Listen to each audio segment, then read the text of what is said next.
ലക്ഷ്യയിലെ ചർച്ചകളിൽ പ്രതീക്ഷ അർപ്പിച്ചിരിക്കുകയാണ് കേരളത്തിലെ കോൺഗ്രസ് നേതൃത്വം.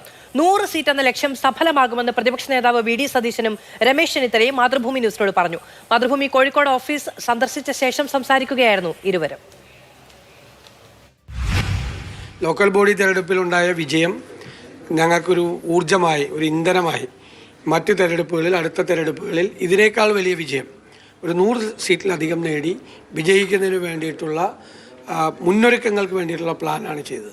അത് വളരെ കൃത്യമായി ഏറ്റവും മുൾത്തട്ടിൽ മുതൽ താഴെത്തട്ടിലുള്ളവർ വരെ ഒരു ടീമായി, ഒരു മനസ്സായി ഒരുമിച്ച് ചെയ്യാൻ വേണ്ടിയിട്ടുള്ള വലിയൊരു തീരുമാനമാണ് എടുത്തിരിക്കുന്നത്. ഞങ്ങൾ ഒരുമിച്ച് എല്ലാവരും ഒരേ മനസ്സോടുകൂടി ഈ ക്യാമ്പിൽ നിന്ന് പുറത്തു വരുന്നത് ഒരു യോജിച്ച മുന്നേറ്റം. ക്യാമ്പിൽ ഒരു ശ്രദ്ധേയമായിരുന്നു. എല്ലാവരും ഒരുമിച്ച് അവരുടെ ഐക്യ സ്വഭാവം ഉണ്ടാകും. അത് ക്യാമ്പിൽ നൽകിയ സന്ദേശമാണ്. പലപ്പോഴും UDF-നെ പറ്റി പറയുന്നതാണ്, UDF ഒറ്റക്കെട്ടായി പ്രവർത്തിക്കുന്നില്ല.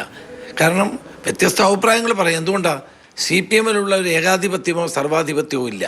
ഞങ്ങൾ അഭിപ്രായങ്ങളൊക്കെ പറയും. പക്ഷേ ഒരു ലക്ഷ്യത്തിലേക്ക് എത്താൻ എല്ലാവരും ഒരുമിച്ച് മുന്നോട്ട് പോകാനുള്ള തീരുമാനം ക്യാമ്പിൽ എടുത്തിട്ടുണ്ട്.